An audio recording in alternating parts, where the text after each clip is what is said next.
Hello and welcome to Daytime, your place for scary stories straight from the horror forums of Reddit. Make sure to like and subscribe for more horror tales of things that go bumping the night.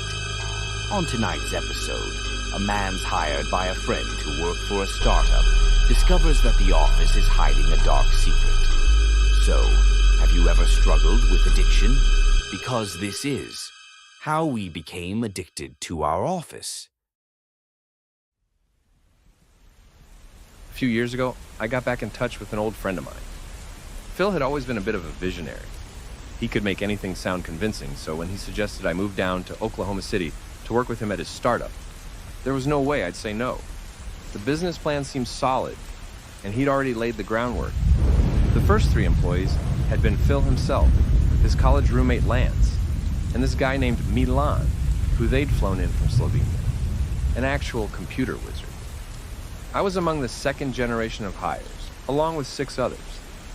He had this idea of an event planning business centered around corporate culture, company outings, conventions, events, and all comforts in between. Phil knew there was enough demand for someone to deal with that kind of stuff at several large firms. I was brought on as a front-end developer. Basically, I make sure you can click things. I connect the back-end systems to an easily navigated front and present it in an inviting way. I've got a background in user experience, HCI, and various evaluation processes. Focus groups, cognitive walkthroughs, user cases, personas, that's my jam. I make clever solutions, test them, and measure results.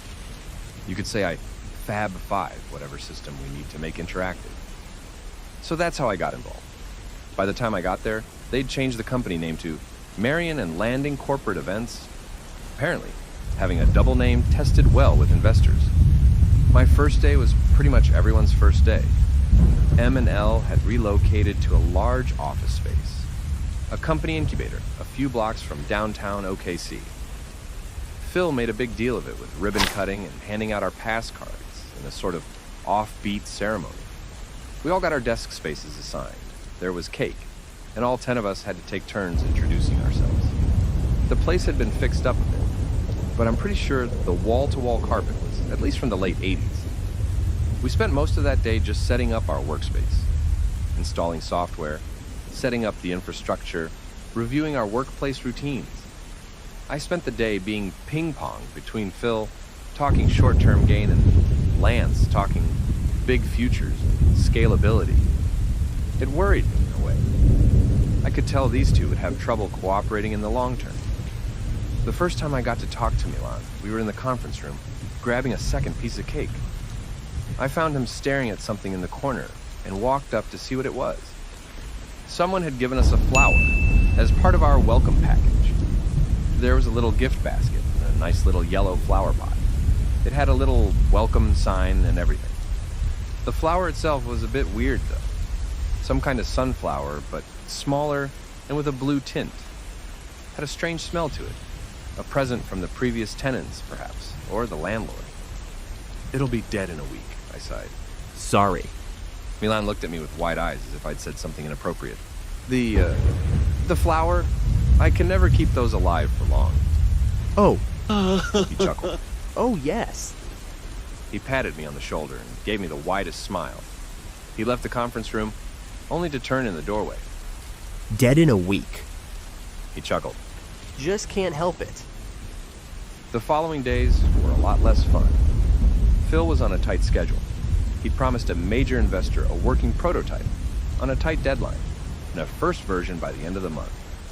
He had this big speech about responsibility and camaraderie and how we would all have to pitch in to make ends meet. This is an adventure. He beamed at the morning meeting. We're going through dangerous woods, and some days we're going to have to ditch our backpacks to get away from angry bears. We might have to trek through stinking swamps or fend off wolves with nothing but sharp sticks. I won't lie. This is going to be tough, but I promise you that at the end of that journey, there'll be a beautiful meadow. I listened to the best of my ability, but I couldn't ignore that our new office flower was already looking a bit beat. And it had only been a day. It was all hands on deck. I didn't have much time to think about anything outside of font choices, domain names, verification procedures, and meetings. Every goddamn day, meetings. I've worked on Scrum projects before, but this was ridiculous. Still, we did good work. We made the deadline for the working prototype. We hit a few snags, and we got some feedback that might be hard to act on, but overall, it worked out in our favor. Strangely enough, the office sunflower still hung in there. I'd completely forgotten about it. It still had the little welcome sign, and it had turned completely blue. The petals were sagging. If it wasn't dead already, it was dying. As I looked it over in the dreary conference room, Lance knocked on the door. This guy was 3 years younger than me, and about as type A as you can get. Vicious go-getter and visionary, whose family had deep enough pockets for him to afford failure. He tried to keep some sort of corpo surfer dude look, but he just seemed out of place. He walked in noticing me looking over the office flower. Without a word, he walked up to it and picked it up. A few petals tumbled to the ground. Poor thing. He said, You think it'll make it? I don't know, I shrugged. It's been indoors and unwatered for a week. It is either dead or a vampire. I think we'll be okay. Lance said, putting it back down. I don't see no fangs. As we struggled to meet deadline, after deadline, after deadline, that first week had suddenly turned into a month. Phil was sounding a bit less optimistic. Lance mostly just sat by his window, trying to figure out some impossible resource puzzle. Milan was working pretty much around the clock. I swear the guy had a sleeping bag next to his coat, and I never actually saw him leave. By the end of the month, we ended up in another meeting. This time, it wasn't quite as positive. Phil's tie was loose, and Lance was uncharacteristically quiet. I'll just say it. Phil sighed. This is not sustainable. A month in, and we were already cutting 3 people loose. On top of that, we had a new deadline. 2 weeks. That's when the first version had to be available. There was an actual gasp around the table. A big client is ready to sign us. Explained Phil. Hatchet Investments. We're talking long-term contracts, but they have other options, and if we can't get this up and running by then, they're dropping us. If this company is to survive, we have to look forward. Always forward. I was mentally checked out. The amount of work we could expect was staggering, and just thinking about the upcoming late nights drained me. I found my thoughts and eyes constantly drifting away from the charts and explanations, desperately looking for something to latch onto, like the office flower. By now, it was as dead as could be. The petals littered the floor, but the welcome sign remained. Things got ugly fast. Phil started handing out free takeout to everyone who stayed late, and we got an extra couch just for sleeping. Luckily, most of us didn't have any other arrangements. Many of us were single and childless, so there wasn't anyone relying on us being home at a certain time. Incidentally, all 3 people who had been cut loose had rich family lives. We got into this rhythm. All day, every day, all we did was work. At one point, I saw Milan washing himself with a sponge in the communal kitchen. Lance was handing out company t-shirts for those who hadn't showered. Takeout boxes were piling up. Still, we soldiered on. We trusted Phil and his vision that there'd be a green pasture past the brambles. But man, were those some deep brambles. Hey man, are you okay? The voice hit me out of nowhere. I snapped out of a daze and found myself looking at a man. I was standing in the hallway, holding the door open to a stranger. I'm here for the, quality assurance position. He said. Is Lance in? Yeah, sure, I said. He's around. Of course he was. We all were. I invited the young man in, but found myself confused. I was second-guessing myself. My phone had long since run out of battery, and I hadn't even considered charging it.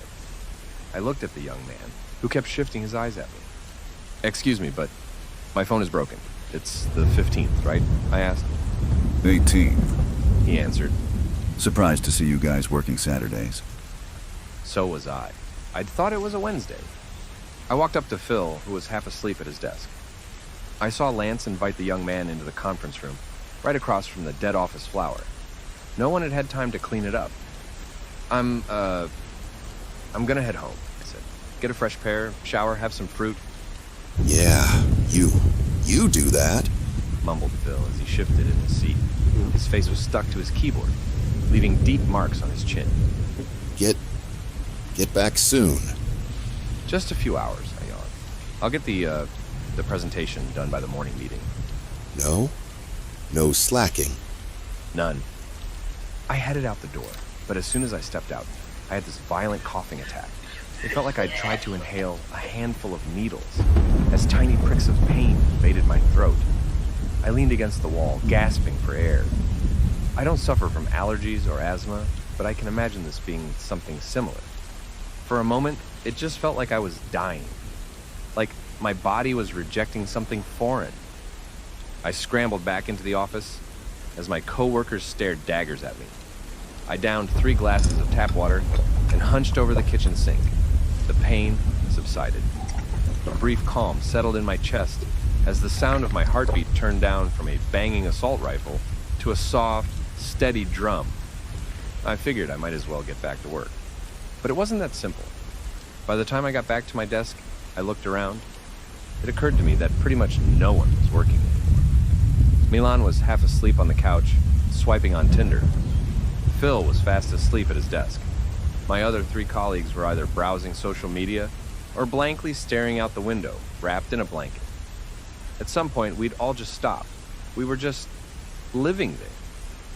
The young man that Lance had interviewed hurried out of the conference room.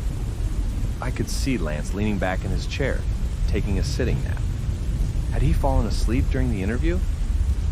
I hurried to catch up to the young man, waving him down by the entrance. "Excuse me," I said. "Everything okay in there?" I'm sorry, but I can't work in this environment. That guy is clearly on drugs. Half of you seem to be having a mental breakdown, and The young man stammered, waving his arms around. the smell. And I'm not just talking about the pizza boxes, man. It's something in the walls. Like old bread or something. Can't you smell it? The pizza boxes, sure, but I took a few deep breaths. No biggie. A bit dusty, but that was it. I just looked at him and shrugged. Y'all got problems. He said, shaking his head. Good luck. I got back to my desk and placed my hand on my comfortable office chair. I could just plop back down and try to get the presentation done. But had I already given up on going home? That was fast. I decided to try again. I buttoned up my jacket, took another swig of water, and walked out the door. I made it 20 steps. That sharp pain came back to my throat, spreading like a burning centipede all the way down to my diaphragm. It was this black, all-consuming pain. Blinding, violent medical condition kind of pain. I just lay there, gasping for air. I couldn't move. My eyes were watering, and I could feel tension building in my head. My chest was caving in on itself as my body turned over every nook and cranny, looking for oxygen. All I'd done was walk out the door. Now I lay dying in the corridor. My vision was just a pin, a speck of light, but gradually I could feel the coil loosening over my chest. I was being moved. An eternity later, I found myself on the sleeping couch, being gently slapped awake. Milan looked down at me, trying to force that wide smile back. It didn't work. It didn't look genuine against those sunken, exhausted eyes. Don't push too hard. He nodded. Dead in a week. Dead in a week, I agreed. He chuckled, patted me on the shoulder, and wandered off.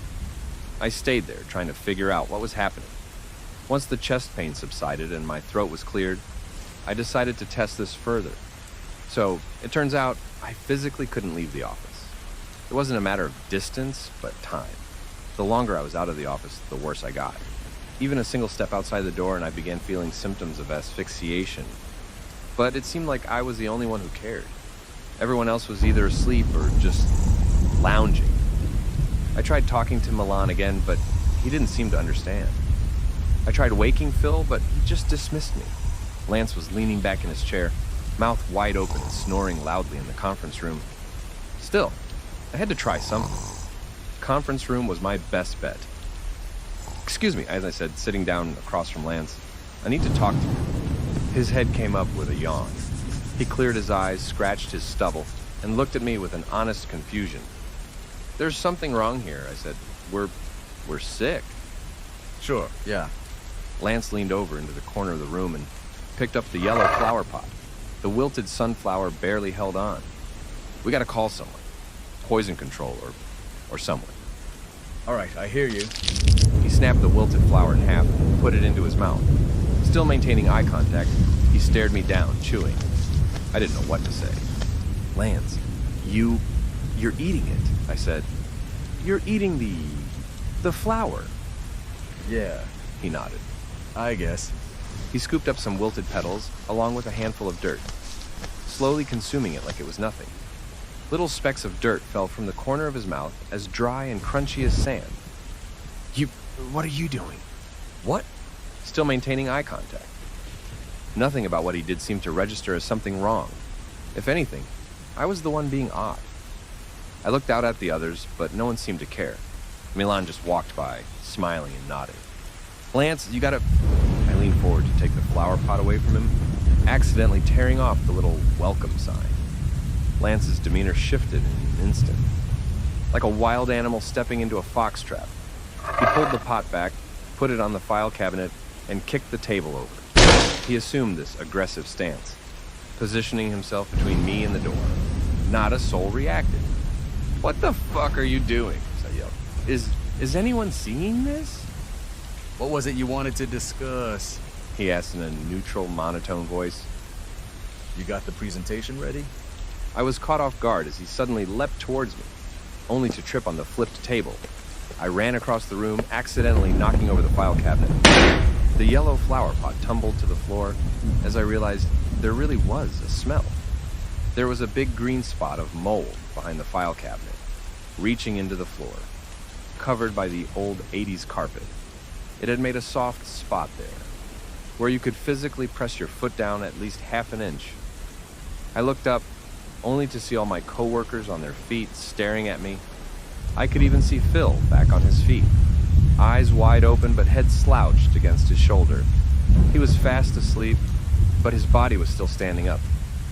Lance was circling me like a shark. I carefully stepped over the file cabinet. If there was nothing else, you ought to get back to work. Lance said. Get cracking on that presentation. Milan was lying on the sleeping couch, staring at me, eyes black like a hungry predator. Sorry, I just wanted to check in, I said. Never mind me. No worries. Lance leapt over the table and carefully picked up the yellow flower pot. Again, he scooped some dirt up, shoveling it into his mouth. You're doing great. He coughed in between bites. Keep up the good work. I walked out into our communal workspace, feeling the stares coming at me from every direction. It was as if they didn't know what they were really doing. If one were to close their eyes and listen, it'd just sound like an office. But looking at them, it was a nightmare. Now that I knew what to look for, I could see it everywhere. Pieces of mold reaching into the furniture. The chairs, the tables, the desks. Hell, even the hat rack by the entrance. Now that I knew about it, I could definitely smell it. It had a medicinal sourness to it, like something chemical and nauseating. With every step I took, I could feel it puffing up from the carpet. How hadn't we noticed it? Had we grown so dependent on it, so gradually? I couldn't charge my phone, so I tried to go online. Only now did I realize that our internet connection had died. We could fiddle around on our computers all day, but we weren't actually connected to anything. Two of the others were just clicking away, but their screens had long since turned off. Phil seemed to be writing a document, but it was all just jumbled nonsense. That got me thinking. Milan had been swiping on Tinder. Did he have a connection?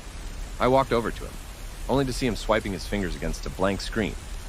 He looked up at me with tired eyes, giving me a forced smile. Dead in a week. He nodded. Yes?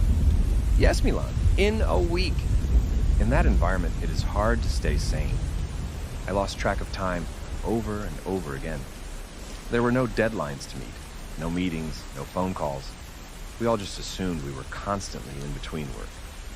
At one point, as I headed to the bathroom, I realized it had been 2 days since the young man knocked on our door. All we did was drink water and hallucinate. At one point, I woke up, thinking everything was fine. It took a whiff of that mold to come crashing back to reality. Phil had started eating the cardboard from the old pizza boxes. Milan was obsessively drinking water like his life depended on it. I hadn't even seen Lance in a couple of days. Our other coworkers were either making out like it was the end of the world or squirming against the carpet like dogs rubbing their backs. With what little clarity I had, I tried to do something. I tried putting up a help sign in the window, but I couldn't find a working pen. Someone had used most of our markers to draw on the bathroom walls. I tried throwing a monitor out the window, but the others just grabbed me and pulled me down to the floor, and I blacked out from the mold smell. The windows were shut, but even if they weren't, there was no way I'd survive a 3-story fall into solid asphalt. Every deadline had come and gone. We were barely even speaking. We just sort of grunted, surviving like locusts. One guy in the corner was severely ill. He could barely breathe. Phil was picking insects out of the carpet like a chimpanzee. Milan was eating his own hair. And still, Lance was nowhere to be seen. That morning, as I wandered about in a daze, I decided to try. That was literally my entire thought. To try. I opened the broom closet only to find Lance. He had curled up in a fetal position and died. There were little sunflower sprouts growing out of his ears, nails, and face. His skin was crackling like dry dirt, and little black insects crawled across his empty white eyes. He'd been dead for a while. A long while. Maybe a week. I grabbed a hammer. I had to try. I walked out of the kitchen and lumbered towards the front door. As soon as I got near it, the others got up. They would try to stop me. Milan, still trying to smile, came up to me. I had to remember to try. Just try. I smacked him across the cheek with my hammer, and he collapsed on the floor. The others started running. Phil lurched forward like a primate, grunting and yelling. The other two followed suit, brandishing keyboards like clubs. I opened the front door and felt that sharp pain immediately. It was like willingly stepping into a furnace. Try, try, try. I felt hands grabbing at me, desperately trying to pull me back. I kept hitting them over and over, breaking fingers, hands, elbows, noses. Don't be late. Mumbled Phil. The review. You're on for 9 o'clock. On your desk. In an hour. And then Milan looked up at me from the floor, his forced smile missing a tooth. Dead. In a week. Finally, as my crusty M&L Company t-shirt failed me, I stumbled into the hallway. I just ran. I ran forward and they refused to follow. Like animals recoiling from flame, they retreated. I heard their screams as my deteriorating body forced its way down the hallway, past the company logo, past the emergency exit plan, past the fire extinguisher. There was no air anymore, just crippling pain. My left leg gave out, but I kept hobbling forward, leaning against the wall. I felt the cool concrete against my skin, soothing the burning pain inside. As I rounded the corner, I collapsed, tumbling down the stairs. Something snapped in my shoulder and my foot was turned the wrong way. I was stuck, like a rock on the ocean floor. The last thing I saw before my vision faded was someone dressed in green. And the last thing I heard was a gasp. And then nothing.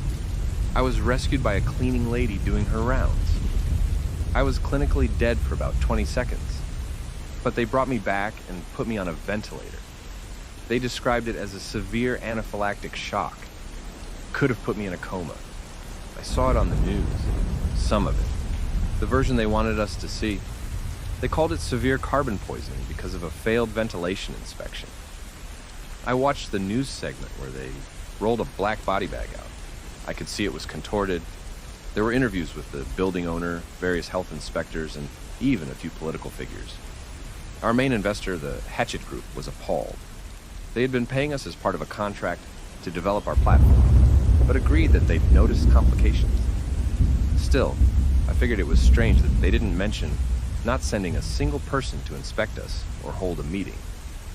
Officially, there'd been a misunderstanding with the independent contractor who was supposed to do an inspection before we moved in. They had already gone bankrupt, so there was no accountability. Administrative oversight, at worst. About a month later, the entire building was scheduled for demolition. Not a single word of mold or fungus. Phil ended up with a serious tracheal infection that cost him his voice. Milan had some sort of infected stomach ulcer and had to be put on an IV. Last thing I heard of him was that he was in a wheelchair, still coding though. The other two? They seemingly disappeared off the face of the earth. They were kept out of the papers and were only briefly seen on the news segment. I think one of them moved to Minnesota. The other, I don't know. This was a few years ago, and I've only recently started to remember things more clearly. It's like a fog slowly lifting from my mind. I moved back to my hometown of Juniper to get away from all this. Got a job as a part-time teacher. I want this as a sort of record if something were to happen to me. Because I recently found a strange blue plant growing in my backyard, and I have this dreadful feeling in the pit of my stomach that I might be dead in a week.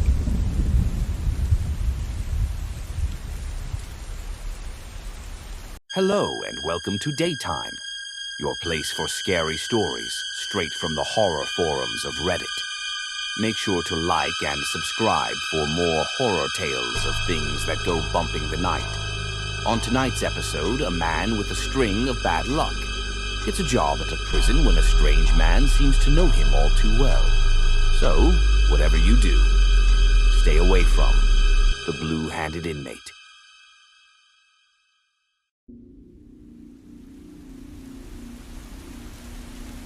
A few years back, I had the worst streak of bad luck in my entire life. My dad, my one living parent, got run over at a pedestrian crossing. My fiance left me, I lost my job at the warehouse, and I had to move to the outskirts of town because of a sudden rent spike. My one stroke of good luck was my friend Garrett. He mainly worked the commissary at a nearby prison, and he told me they were looking for more people, mainly night crew, but the pay was solid. There was a trial period and 2 weeks of on-the-job learning, but it was all paid for. In my position, how could I say no? So I started my job as a corrections officer just outside of Tomskog, Minnesota. The place was partly owned by a private company, but it was basically the same logo you'd see all over town. Hatchet Pharma has a finger in everything around here. I got the uniform, I met the inmates. I went through the routine, and I got to know who to keep my eyes on. I had to fire my taser after 3 weeks on the job, but that was pretty much the highlight. Most of the time is just sitting around, waiting for something to happen or breaking up loud conversations. It's not as dramatic as it sounds, but you gotta be ready for when it counts. In December of 2021, I was assigned to a new route. One of the people working with inmates in solitary confinement had to quit over a health scare, and I was next in line to take his place. It was still a night gig, but in a deeply disturbing part of the jail. Now, I won't paint it to be something it's not. Isolation is just a whole bunch of people keeping to themselves. Usually, not even that many. Sure, the Tomskog facility has a slightly higher solitary capacity than normal, but we're talking 10 to 20% at most. Still, you need someone there at all times. You never know what they can come up with, and they're trickier than they look. There was this one guy at the end of the hall who just gave me the creeps. The other guards called him Mary, short for a longer biblical name I could never remember. He always broke the lights in his cell, and he was rumored to be extremely violent. Even in solitary confinement, he had to wear shackles. Every time he received his food, he had to put his hands out and have the shackles removed so he could eat. That's basically the only part of him I ever saw, his hands. The cell was always pitch black. The guy used to be an academic. Mary had 3 doctorates, but one day he just snapped. Killed 3 of his students. He also had some kind of chemical burn on his arms, leaving most of the skin on his hands discolored. Silver poisoning, possibly. Even his files were strange, stamped with a sort of blue flower. Most inmates had a stamp on their file, but he was the only one with a sunflower. The guy refused to eat during the day, so I was the one to feed him on the night shift. Every time I removed those shackles, I'd see those gnarled blue hands reach for me, or the tray, whichever. One of those nights, we were having beef stew. Nothing fancy to look at, but the thing smelled divine. I brought him some bread on the side, a little Jell-O box, and a bottle of water. Everyone else was fast asleep, apart from a newbie who couldn't stop crying at the end of the corridor. Same procedure as last time, I said, hands up front. Those elongated fingers slowly slid out, as if giving me an invisible fruit. The shackles clattered. I put down the tray, got the keys, and started twisting the locks back and forth. These were always a pain to deal with. You're going to let me out. Mary said, "Oh, I need you to, so you're going to. yeah, I don't see that happening, buddy." I unlocked his shackles and fetched his tray. He took it, but lingered for a second. You're going to. he said with no hint of a joke. It's already decided. Well, no one showed me that memo, I chuckled. You good in there? Someone said bad things happened to you, Mary said. and that's why you're here. Well, that makes two of us. Have a nice dinner. I walked away, but couldn't help but to look back as those long fingers slid back inside the dark room. Gave me the creeps every time. And sure, I had to get the tray and cuff him back up in a bit, but that was just part of the job. The next night was fish sticks. Not too shabby, but far from fresh. There were only 3 people in solitary that night. 2 guys who tried to kill each other, and Mary.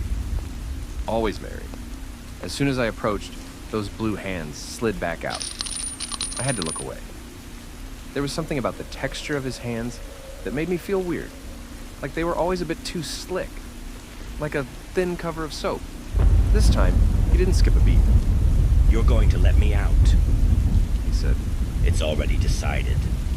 You keep saying it, but this door seems just as sturdy today as it did yesterday.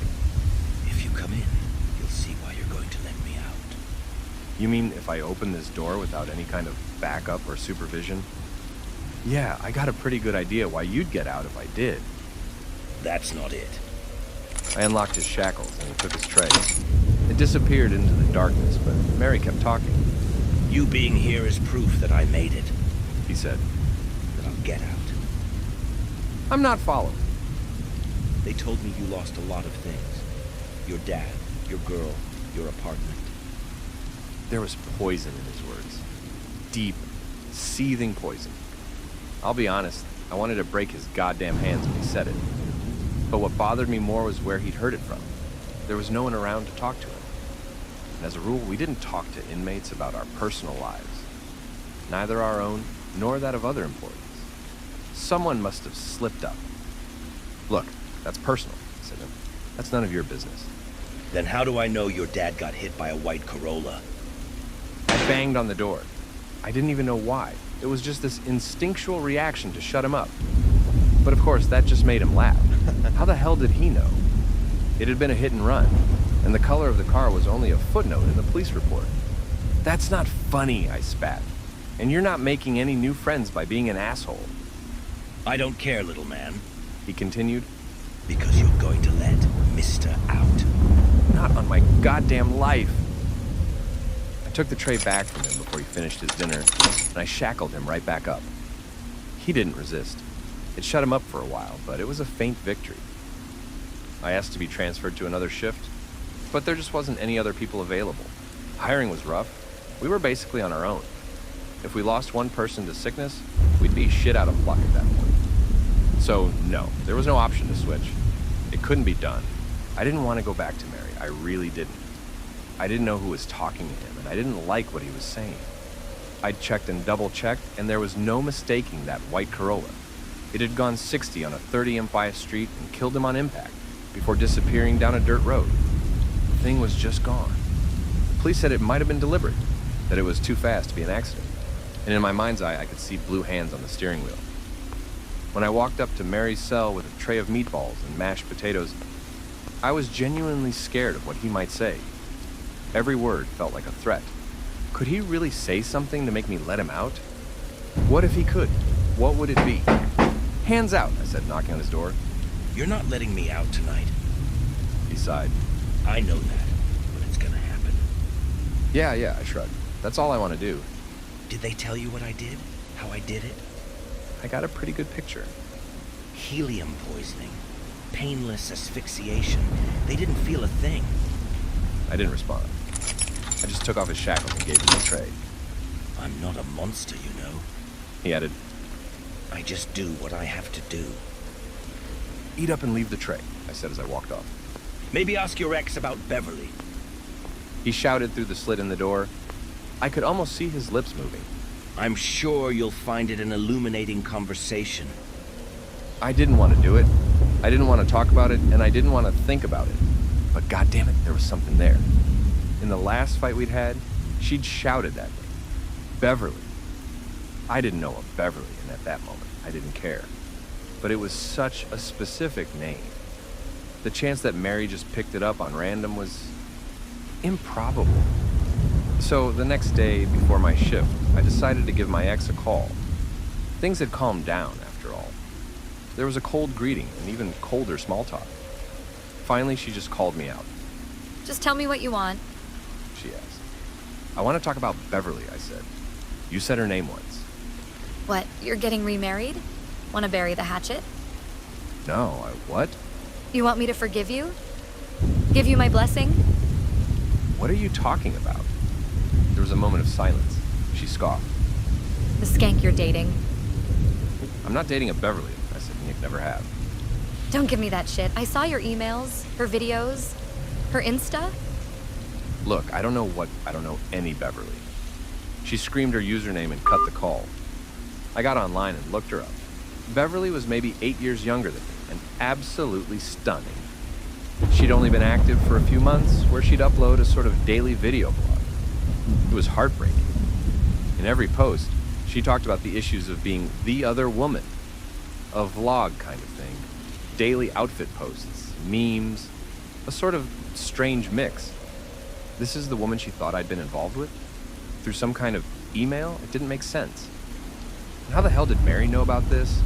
This haunted me. I didn't know what to think, and I felt myself coming back to Mary in his blue hands. I had this constant sense of him being with me, looking at me. It felt like I was missing something. I could feel that strange, slick texture as the hands wrapped around my neck whenever I let my mind wander. I could feel his presence in the backseat of my car, riding along with me. And once at a stop sign, I heard him clear as day, right behind me. You're gonna let me out! But there was no one there. The next time I went back, I skipped the tray. We were gonna figure this out. I finished my coffee and thundered down the hall, ignoring the other inmates. Mary had some explaining to do, and I was goddamn terrified of what he was gonna say. But I needed to hear it. You're gonna tell me what you know right now, I said. I've had my black coffee, and I'll break your goddamn hands. You let me out, and it'll all be clear. Chuckled Mary. I promise. It's kind of written on the wall at this point. I smacked my nightstick against the door. No more fucking games. Then come in. Teach me a lesson. Open the door. I calmed down. Maybe this was how he got to me, tricking me. That wasn't gonna work, no way. Your shift starts at 10:15. Mary said. You take your coffee black, and you came here the first thing you did. Hold on. He shuffled off into the back of the cell. There was a strange scratching sound, and he was gone for a solid minute. I just listened, trying to figure him out. I shone a flashlight inside, but he'd hung up a sheet over the slit in the door. I couldn't see anything without going inside. So, there was your dad. You reacted to that. Then a Beverly. That worked. What made you lose your last job? Was it, let's say a failed drug test? Yeah, that'll work. What the hell are you talking about? And you don't do drugs. Probably some kind of error. Maybe a few. Poppy seed pastries for breakfast. Those things can give a false positive. I just stood there, mouth wide open. The morning of the mandatory drug test, I'd had 3 pastries with poppy seeds. The bakery down the street were giving them away as a promotional event. I got this awful pit in my stomach. Like he knew more about me than I did. Like he was about to tell me something horrible. Like he was standing right behind me, just soaking up my fear. So that brought you here. I'll have to figure that out later. Maybe you know someone here. He continued. Shut up, I said through the door. I'm telling you to shut up. I looked over my shoulder. There was no one else here. Why was I feeling watched? Calm down. Mary said. We're getting to the end. You're about to let me out. Never, I spat. You're gonna fucking rot in there. Don't you understand? He yelled back. The fact that you're here proves that I'm right. How? That doesn't make any goddamn sense. And he told me everything. Mary, or Meridian, was given an opportunity. If he followed a very specific set of events, he would be given a great gift. Non-locality, He said. but you need to dissociate hard enough. Basically turn yourself crazy enough for reality not to make sense anymore. Or rather, for you as a person not to make sense to reality. The other way around. As a part of this delusion, he killed 3 of his students. He burned himself with chemicals. Then, seemingly as part of his plan, he willingly went to jail. Years of darkness. He added, Isolation. Like being in a sensory deprivation tank. I need it. I crave it. Then I'm done. and all for what? To be unbound. No causality, no rules, non-linearity. And the fact that you're standing here is all the proof that I need to know that it is going to work. And why is that? Don't you get it? A blue hand slipped out of the slit in the door and pointed at me. I did this to you. I put you here. Someday, you will let me out, because if you didn't, I wouldn't get you to come here, and that time is drawing close. I don't need this darkness anymore. I feel it. I'm done. That's impossible, I said, and that's literally impossible. Then why are you sliding down the wall? Feeling sleepy? I hadn't even noticed. I was nodding off, right there in the hall. I tried touching my face to see if I could feel anything. Did you? Yes. Mary said, I drugged you. I couldn't have if you hadn't told me about the black coffee, but now that you did, I could. It's on the list. It's all on the list, and what's on the list is going to happen. I don't understand. Imagine you could travel through time. He chuckled. Not today, but someday. And you promise yourself that you're gonna put a rose outside your door on this very day, in this very present. And when you open your door, the rose is there, then you would know that you're gonna get that power. You know you will come here someday. Then it all comes down to strength of will, to force yourself to remember all that you're going to do, and in the correct order. That's not... An image flashed in my head. Blue hands on the steering wheel of a white Corolla. A man paying the bakery to promote some pastries. A woman being paid for a bit of internet theater by an unknown benefactor. There were dozens of people standing at the end of the hallway. Thin, emaciated men. Men with long fingers and blue hands. I blacked out.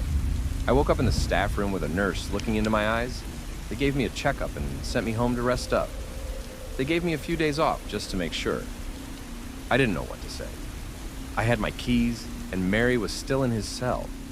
If I was the one to let him out, all I had to do to make sure that didn't happen was to stay away. That'd ruin his plans. So, taking a few days off seemed perfectly fine. As I was about to leave, Gareth met me in the parking lot. He jogged out to say goodnight and see if I was okay. Look, He said, I know you hate that shift, but don't worry about it. They're moving him, and I've heard talks of approving a shift change. He'll be someone else's problem, and you'll be back in cell block D. What do you mean? They heard how much he was messing with you, Gareth said. and decided it just wasn't worth it. They're moving him. We can't lose you. What? Why? Gee, I thought this was good news. No, I don't know. I don't know. Gareth patted my shoulder and sent me on my way. I didn't know what to say. How could I explain it? Did I even believe it? I got in my car and took a deep breath. A strange chemical smell. I noticed something on the passenger seat. A letter. I took a deep breath and opened it. Thanks for the help. It said, This one's on me. a little smiley face and $100 bill. I just stared at it. Suddenly, there was a loud bang. For a heartbeat, all I could see were blue hands, simultaneously smacking my car. I shot out of the driver's seat, but there was no one outside, just an empty parking lot. Still, I couldn't help but feel watched. My pulse pounded behind my eyes, almost popping a blood vessel. They were out there. He was out there, watching me from the dark. He was still getting out. I knew he was all around me, unbound. He could stab me, push me over, whatever. He'd be there and then not, and I'd be helpless. I got this intense sense of paranoia washing over me, and I didn't know how to deal with it. I just dug my fingers into my hair, trying to force my mind out of that dark pit. This was my doing. I'd let him treat me like shit, and because of it, they were going to move him. During that move, he'd get out. He must have planned it, and I couldn't do shit about it since I was off duty. I took another look at that $100 bill, and the thought occurred to me. There was something I could do. I went to the gas station. I came back the next day with a backpack. I showed my credentials and told the gatekeep that I was there to fetch something from my locker. It was fine. Danny knows me. I got in on the day shift and waved at the others. A few of them asked how I was doing, what I was doing, the regular chit-chat. All smiles and waves. Prison transfers takes place in the early afternoon. It'll only be a short walk, but that might be all he needed to escape. I used my keys to get past cell block D. I knew I'd get stuck on camera, but I also knew that the prisoners were out in the yard. No one was watching the tapes. Not this close to lunch. I walked straight into the solitary ward and all the way up to Mary's door. Wait, He said, you're here? "Yeah, No, that doesn't make any sense. send me home then. Have someone shoot me. I'm waiting." No, wait, that doesn't... Hold on! There was a shuffle as Mary hurried into the back of his cell. I couldn't feel them here. We were alone. I unzipped my backpack and took out a door stopper. I shoved it under the door. That thing wasn't moving anytime soon. I stepped over to the fire alarm and pulled the handle. The emergency doors opened with a violent blaring siren. Every door swung open, but Mary's. I was lucky that time. No one in the solitary ward but Mary and I. Hold on. What are you doing? I took out one more thing from my backpack, a can of gasoline. I shoved it through the slit in the door, tearing down the sheet he'd hung up. Oh, you're killing me. That's what this is? Yeah. And I see no little blue hands trying to stop me. So I guess it's working. Maybe you're missing the point. Maybe you're not doing what you're supposed to. And how exactly is that a bad thing if it keeps you from getting out? Half a can was enough. It was leaking under the door. I took out a gasoline-soaked rag, lit it on fire, and tossed it through the slit. For a split second, the room lit up. The walls, the bed, even Mary. I got a short view of the room as it was, and what he was doing in there. He had drawn things on the walls and the floor. White Corolla, Beverly, poppy seeds, black coffee. The wall was full of things. Arrows, lines, and squares, all related to me. These were all things he was going to do when he got out. And he was so convinced that I was the one to let him out. So convinced that it had all started to happen. And then there was Mary himself.